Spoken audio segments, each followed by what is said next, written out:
त्याग, निष्ठा, समर्पण और पारस्परिक सुरक्षा के पवित्र पर्व रक्षाबंधन पर आप सभी को ढेर सारी बधाइयां और शुभकामनाएं।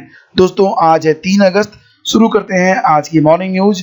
तो जितने भी लोग नेट क्वालिफाइड हैं या फिर नियमानुसार जिन लोगों ने अपनी पीएचडी कंप्लीट कर ली है, उनके लिए एक अच्छी खबर है। प्रदेश में कई चरणों में होगी असिस्टेंट प्रोफेसर की भर्ती। तो यहाँ पर कुल पदों की संख्या जो अब तक 3900 बताई जा रही थी, ये पद बढ़ भी सकते हैं और घट भी सकते हैं। एक्चुअली में निदेशालय अब जांच पड़ताल कर रहा है कि कॉलेजों में छात्रों की संख्या कितनी है। पदों की गणना छात्र शिक्षक अनुपात के हिसाब से की जाएगी। ऐसे में पदों की जो संख्या है वो घट बढ़ सकती है। जरूरी नहीं कि सभी 3900 रिक्त पदों पर भर्ती हो।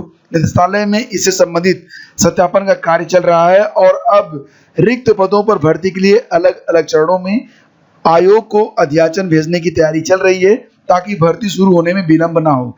यानी कि ये जो भर्ती होनी है, इसमें जो पहला चरण होगा, हो सकता है कि इसमें पदों की संख्या कम हो। हालांकि कुल 3900 पदों के बारे में बात कही जा रही है, तो ये जो पद हैं वो कई स्टेप में अब भरे जाएंगे। अब हमारे जो स्टूडेंट्स हैं वो जानना चाहेंगे कि असिस्टेंट प्रोफेसर का सिलेबस क्या होता है। सबसे पहली बात तो एक ही पेपर होगा और उसमें जो 30 प्रश्न होते हैं वो जीएस पर आधारित होते हैं। जीएस आप समझ रहे होंगे, स्टैटिक जीके और साथ ही साथ करंट अफेयर्स। तो ये आपको बहुत ही अच्छे तरीके से तैयार करना होता है। साथ ही साथ आपको अपने विषय पर, जिस विषय से आप अप्लाई करेंगे, उस पर एक अच्छी ग्रिप होनी जरूरी होती है। फ्रेंड्स, यहाँ पर मैं आप लोगों को बताना चाहूँगा कि आप लोग करंट अफेयर्स का वीडियो जरूर देखा करें। करंट से क्या होता है कि आपको ये पता चल जाता है कि कौन से मुद्दे चर्चा में हैं, क्योंकि क्वेश्चन जो पूछे जाते हैं स्टैटिक जीके पर, वो क्वेश्चन भी कहीं ना कहीं करंट से ही जुड़े रहते हैं। यानी कि जैसे अगर वर्तमान में भारत और चीन का जो स्तर है, इसमें जो मुद्दे चल रहे हैं, जो जैसे कि गलवान हो गया, या फिर इस समय लिपू लेख में लेकर जो तनाव है, तो लिपू लेख और गलवान का क्या इतिहास रहा है, इस पर आधारित क्वेश्चन, या भारत और चीन के बीच क्या समझौते हुए हैं, इस पर आधारित क्वेश्चन।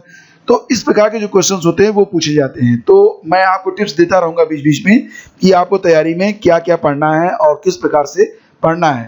फिलहाल जो लोग नेट क्वालिफाइड हैं या फिर जिनका रिसर्च अच्छे से कंप्लीट हुआ है नियमानुसार, वो लोग इस भर्ती के लिए एलिजिबल होंगे। तो इंतजार करिए, लेकिन तैयारी आप अभी से शुरू कर लीजिए। बात करेंगे अगर हम कोरोना के बारे में, तो पूरे देश की हालत से आप अनभिज्ञ नहीं होंगे। वर्तमान में गृह मंत्री अमित शाह, भाजपा प्रदेश अध्यक्ष स्वतंत्र देव, मंत्री महेंद्र सिंह संक्रमित हैं और इसके अलावा तमिलनाडु के जो राज्यपाल हैं, कर्नाटक के जो मुख्यमंत्री हैं, ये भी कोरोना पॉजिटिव पाए गए हैं। और अगर देखा जाए तो कैबिनेट मंत्री कमल रानी का 18 जुलाई से पीजीआई में इलाज चल रहा था, जिनकी अभी हाल ही में यानी कि बीती रात मृत्यु हो गई है। और कैबिनेट मंत्री कमल रानी के निधन के चलते मुख्यमंत्री योगी आदित्यनाथ ने रविवार को भूमि पूजन की तैयारियों को लेकर अपना अयोध्या दौरा निरस्त कर दिया। प्रदेश सरकार ने एक दिन का राजकीय शोक घोषित किया है। यानी कि जो स्थितियां हैं वो वाकई बद से बदतर होती चली जा रही हैं। कानपुर में तैनात खंड शिक्षा अधिकारी सुरेश चंद्र वर्मा को जब ये पता चला कि उनकी रिपोर्ट पॉजिटिव आई है, तो वो इतने घबरा गए कि उन्होंने सुसाइड कर लिया, उन्होंने फांसी लगा ली। और इसी बीच आपको पता होगा कि खंड शिक्षा अधिकारी और बीएड की प्रवेश परीक्षा भी होनी है। बीएड की प्रवेश परीक्षा होनी है 9 अगस्त को और बीईओ की परीक्षा 16 अगस्त को है। तो मुख्यमंत्री योगी आदित्यनाथ और संबंधित जितने भी अधिकारी हैं, उनको अब सैकड़ों की संख्या में ट्वीट और रीट्वीट किए जा रहे हैं अभ्यर्थियों के द्वारा। ये बताया जा रहा है कि जो लोग अति सुरक्षित तरीके से अपना जीवन यापन कर रहे हैं, देश के गृह मंत्री कोरोना से संक्रमित हो गए हैं, भाजपा प्रदेश अध्यक्ष की रिपोर्ट भी पॉजिटिव आई है और रविवार को कोरोना संक्रमण के कारण तकनीकी शिक्षा मंत्री का निधन हो गया है। ये सभी लोग लगातार सोशल डिस्टेंसिंग का पालन कर रहे थे। ऐसे में जब प्रदेश की सड़कों पर लाखों की संख्या में आम अभ्यर्थी परीक्षा देने निकलेंगे, तो उन्हें कोरोना से कौन बचाएगा। बीएड और बीईओ की परीक्षा को टालने के लिए ट्विटर पर एक बड़ा अभियान चलाया गया है, जैसा कि आप अपनी स्क्रीन पर देख रहे होंगे। और इसमें यह मांग की गई है कि क्योंकि बहुत सारे लोग, जो लोग सोशल डिस्टेंसिंग का लगातार पालन कर रहे थे, उसके बावजूद भी कोरोना पॉजिटिव हो जा रहे हैं। तो अगर बात करें 9 अगस्त की, तो 9 अगस्त को बीएड की परीक्षा है, जिसमें 4.5 लाख अभ्यर्थी रोड पर होंगे। और इसके अलावा जो सेंटर है वो 250 किलोमीटर दूरी पर है। इसके अलावा अगर बात करें खंड शिक्षा अधिकारी के बारे में, तो वहां पर लगभग 5.5 लाख अभ्यर्थी एक ही दिन पेपर पर रहेंगे, यानी कि वो घरों से बाहर निकलेंगे तो सोशल डिस्टेंसिंग का पालन कैसे होगा और जो सुरक्षा है वो क्या ध्वस्त नहीं हो जाएगी। तो इसको लेकर एक बड़ा अभियान चलाया गया है, जैसा कि आप यहाँ पर देख रहे हैं, और लगातार मांग की जा रही है कि परीक्षा को जो है रद्द किया जाना चाहिए, यानी कि इस परीक्षा को तब तक के लिए पोस्टपोन कर दिया जाए संक्रमण जो है कम नहीं हो जाता है, यानी कि संक्रमण का काल जो है वो टल नहीं जाता है, तब तक यहाँ पर बात की जा रही है कि इस परीक्षा को पोस्टपोन कर दिया जाए। तो आप देख रहे होंगे कि अगर आप ट्विटर यूज करते हैं तो आपको पता चल गया होगा कि कितनी बड़ी संख्या में अभ्यर्थी जो है वो इस अभियान से जुड़े हुए हैं। रविवार शाम 4 से 7 बजे तक उत्तर प्रदेश का प्रतियोगी मांगे प्राण की भीख अभियान चलाकर मुख्यमंत्री को सैकड़ों की संख्या में रीट्वीट किए गए हैं। वहीं इलाहाबाद विश्वविद्यालय छात्र संघ के निवर्तमान उपाध्यक्ष अखिलेश यादव ने मुख्यमंत्री को पत्र भेजकर सीएमपी डिग्री कॉलेज छात्र परिषद के पूर्व अध्यक्ष करण सिंह परियार ने राज्यपाल को ट्वीट कर बीएड प्रवेश परीक्षा स्थगित किए जाने की मांग की है। एपीओ मेंस रिजल्ट जल्द आने के आसार हैं। उत्तर प्रदेश लोक सेवा आयोग सहायक अभियोजन अधिकारी एपीओ 2018 की मुख्य परीक्षा का परिणाम जल्द जारी कर सकता है। मुख्य परीक्षा 29 और 30 जुलाई को लखनऊ में आयोजित की गई थी। आयोग कॉपियों का मूल्यांकन शुरू कराने की तैयारी में है ताकि जल्द ही मेंस का रिजल्ट घोषित करते हुए इंटरव्यू करा दिया जाए और इसके बाद अंतिम चरण परिणाम जारी कर दिया जाए। फिलहाल फ्रेंड्स, यहाँ पर जो मुख्य मुद्दा है वो है बीईओ और बीएड की परीक्षा पर, और यकीनन इस समय जो समय है वो यही है और यही मांग करता है कि इन दोनों परीक्षाओं को तब तक के लिए पोस्टपोन किया जाए जब तक कि संक्रमण कम नहीं हो जाता है। फिलहाल संक्रमण तेजी से बढ़ रहा है और ऐसे में जो अभ्यर्थी हैं वो घबराए हुए हैं और लगातार वो मांग कर रहे हैं कि इन दोनों परीक्षाओं को कुछ समय के लिए, जब तक संक्रमण तेजी से बढ़ रहा है तब तक के लिए इसे पोस्टपोन कर दिया जाए। Doctor APJ Abdul Kalam technical university की 1 सितंबर से प्रस्तावित सेमेस्टर परीक्षाएं 200 केंद्रों पर ही होंगी। इनमें लगभग 25 केंद्र रिजर्व में होंगे। ऐसे में सभी विद्यालयों को स्व परीक्षा केंद्र का लाभ नहीं मिलेगा। 200-300 किलोमीटर की यात्रा करके ही अपने परीक्षा केंद्र पर पहुंचना होगा अभ्यर्थियों को। पिछले दिनों यूजीसी और शासन के निर्देश पर विश्वविद्यालय प्रशासन ने परीक्षा की कवायद तेज की थी। कोशिश की थी कि ज्यादा से ज्यादा अभ्यर्थियों को सेल्फ सेंटर का लाभ दिया जाए। इसे देखते हुए परीक्षा केंद्रों को ABC श्रेणी में बांटा गया था।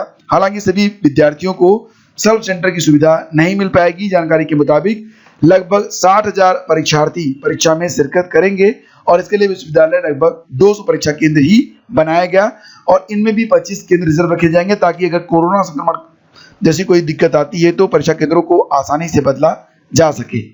और इसी के साथ आप यहाँ पर देख रहे होंगे कि प्रदेश में कई शिक्षा अधिकारियों के साथ ही तमाम शिक्षक भी कोरोना से संक्रमित हो रहे हैं। तो यूटा ने परिषदी स्कूलों को 31 अगस्त तक बंद रखने की मांग की है। यहाँ पर राजेंद्र सिंह राठौर प्रदेश अध्यक्ष यूटा उत्तर प्रदेश ने पत्र लिखा है माननीय बेसिक शिक्षा राज्य मंत्री स्वतंत्र प्रभार उत्तर प्रदेश शासन लखनऊ को।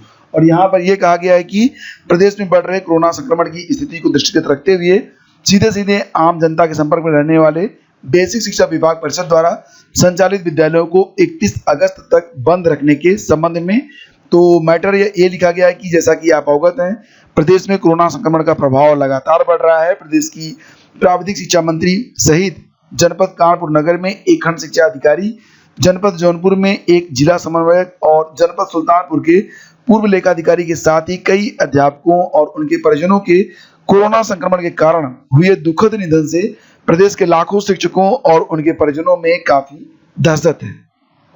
महोदय, बेसिक शिक्षा विभाग के स्कूल आम जनता के सीधे सीधे संपर्क में रहते हैं, इसलिए यहाँ पर यह मांग की जा रही है कि जो गाइडलाइन है केंद्रीय गृह मंत्रालय का उसके आधार पर आगामी 31 अगस्त तक इसे बंद कर दिया जाए। ये पत्र लिखा गया है United teachers association Uttar Pradesh के प्रदेश अध्यक्ष राजेंद्र सिंह राठौर के द्वारा। किसको संबोधित किया गया है? माननीय बेसिक शिक्षा राज्य मंत्री स्वतंत्र प्रभार उत्तर प्रदेश शासन लखनऊ को। और अगर बात करें हमें यहाँ पर नई शिक्षा नीति के अंतर्गत, तो आप लोगों ने एक सवाल किया था कि जमीनी स्तर पर जो नई शिक्षा नीति होगी ये कब तक परिलक्षित होने लगेगी। तो फ्रेंड्स, फिलहाल 2030 तक स्कूल शिक्षा में 100% सकल नामांकन के लक्ष्य को प्राप्त किया जाना है। इसमें 3 से 6 वर्ष आयु वर्ग के 3 करोड़ 5 लाख से अधिक बच्चों को लाभ मिलेगा, 2025 तक नेशनल मिशन के माध्यम से foundational learning and numerous skill से 12 करोड़ प्राथमिक स्कूलों के छात्र लाभान्वित होंगे। यहाँ पर देखिए, जो बीएड के कोर्स हैं 4 साल, 2 साल और 1 साल के, कोशिश की जा रही है कि उन्हें 2021 से ही लागू किया जाए, लेकिन अभी इसमें थोड़ा वक्त लगेगा। आप लोग बिल्कुल भी घबराए नहीं। और एक और भी कमेंट आया था, बहुत लंबा कमेंट आया था, हालांकि मैं उसको दिखा नहीं पा रहा हूँ अभी, तो उसमें लिखा गया था कि मतलब कुछ अभ्यर्थी इस बात को लेकर भी चिंता में है कि उनकी बीएड की डिग्री 2030 तक ही वैध रहेगी और उसके बाद 2030 के बाद 4 साल का बीएड वैध होगा। तो ऐसा कुछ नहीं है। जो लोग डिग्री होल्डर हैं, जिनको डिग्री मिल चुकी है, जो लोग अपना बीएड कोर्स कंप्लीट कर रहे हैं, कर चुके हैं, तो उनकी जो ये डिग्री होगी वो लाइफ टाइम के लिए वैध है। आप उसके बारे में चिंता ना करें। और दूसरी बात यह कि यूजीसी, एआईसीटीई और एनसीटी के विलय होने से उच्च शिक्षा में कितना बदलाव आएगा, ये भी सवाल किया गया था। तो इसमें बताया गया है कि उच्चतर शिक्षा की प्रोन्नति हेतु एक व्यापक सर्वसमावेशी अम्ब्रेला निकाय होगा, जिसके तहत मानक स्थापन, वित्त पोषण, प्रत्यायन और विनिमय के लिए स्वतंत्र इकाइयां बनेंगी। तो देखिए, कोशिश की जा रही है कि जो मतलब लैग्स हैं उसको दूर किया जाए और नई शिक्षा नीति के द्वारा कुछ नए प्रकार की शिक्षा प्रदान की जाए ताकि रोजगार परक शिक्षा लोगों को दी जा सके। तो फ्रेंड्स, इसी के साथ ये सेशन यहीं पे समाप्त होता है और आप सभी के लिए मंगलमय दिवस की ढेर सारी शुभकामनाएं। रक्षाबंधन है तो उसकी भी एक बार फिर से आप सभी को शुभकामनाएं।